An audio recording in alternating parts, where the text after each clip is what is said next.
ভয়াবহ নির্যাতনের অসংখ্য চিত্র উঠে এসেছে গুম সংক্রান্ত তদন্ত কমিশনের প্রতিবেদনে।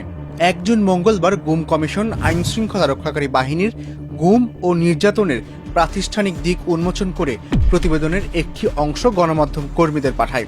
এতে বেশ কয়েকজন ভুক্তভোগীর নির্যাতনের বিষয়ে বিস্তারিত বিবরণ তুলে ধরা হয়েছে, যাদের মধ্যে বিভিন্ন বয়সী পুরুষের পাশাপাশি আছে নারীরাও। কেমন ছিল সেই নির্যাতনের ধরন?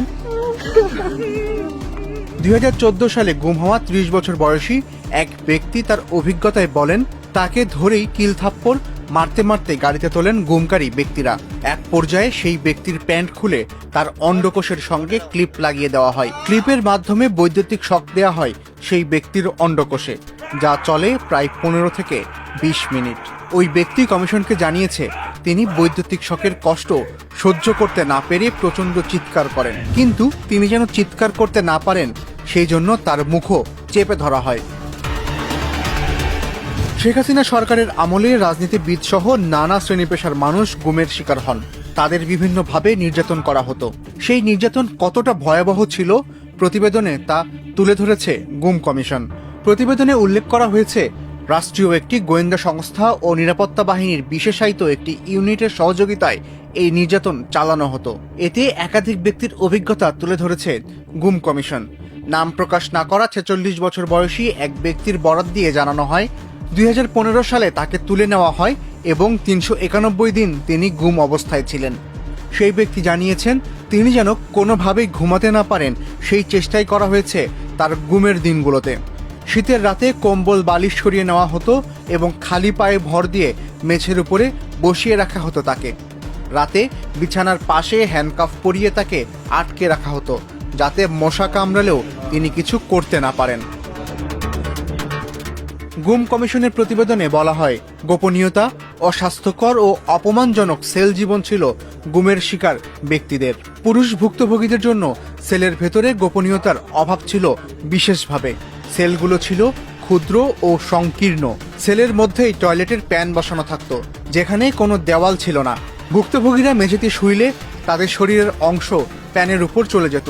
ফলে নির্যাতিত ব্যক্তিরা ময়লা, প্রস্রাব ও মলের মধ্যে অস্বাস্থ্যকর অবস্থায় থাকতে বাধ্য হতেন। বন্দীদের কর্মকাণ্ড পর্যবেক্ষণের জন্য সেসব সেলে সিসি ক্যামেরা লাগানো ছিল।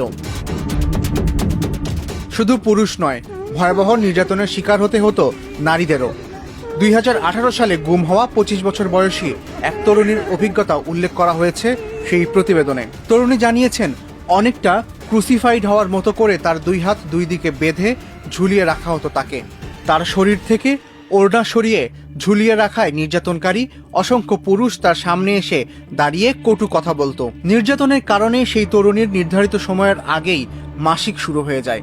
সে সময় ওই বাহিনীর লোকজনের কাছে স্যানিটারি ন্যাপকিন চেয়েও হাসির পাত্রে পরিণত হন বলে জানিয়েছেন সেই তরুণী। ২০২৩ সালে গুম হওয়া ৪৭ বছর বয়সী এক ব্যক্তির অভিজ্ঞতা প্রকাশ করেছে কমিশন। ভুক্তভোগী জানায়, সবসময় তার মুখ গামছা দিয়ে বা জমটুপি পরিয়ে বেঁধে রাখা হতো। হাতও থাকতো বাঁধা, কখনো সামনে কখনো পেছনে। ওই ব্যক্তির বর্ণনা অনুযায়ী যখন তাকে বেশি মারা হতো, তখন তার ২ হাত পেছনে বেঁধে কনুই ও হাঁটুতে মোটা লাঠি দিয়ে অনেক জোরে আঘাত করা হতো। প্রতিবেদনে বলা হয়, নির্যাতনের একটি পদ্ধতি ছিল নখ উপড়ে ফেলা।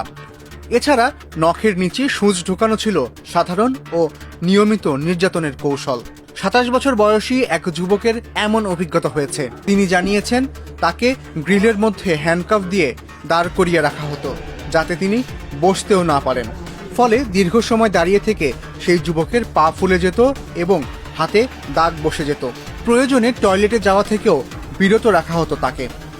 একদিন তার হাতের আঙুল প্লাস দিয়ে ধরে নখের নিচ দিয়ে সূচ ঢুকানোর মতো পৈশাচিক নির্যাতনও করা হয় তাকে। গুম কমিশনের প্রতিবেদনে উল্লেখ করা হয়, নির্যাতনের দ্বিতীয় সর্বাধিক প্রচলিত পদ্ধতি ছিল বৈদ্যুতিক শক দেওয়া। এমন নির্যাতনের অসংখ্য ভয়াবহ চিত্র উঠে এসেছে গুম কমিশনের প্রতিবেদনে। এই প্রতিবেদনে বলা হয়েছে, মুক্তির পরও নির্যাতনের শিকার ব্যক্তিরা দীর্ঘমেয়াদী মানসিক যন্ত্রণা বহন করে বেড়াতো। ফলে ব্যাহত হতো অনেকের শিক্ষা ও কর্মজীবন।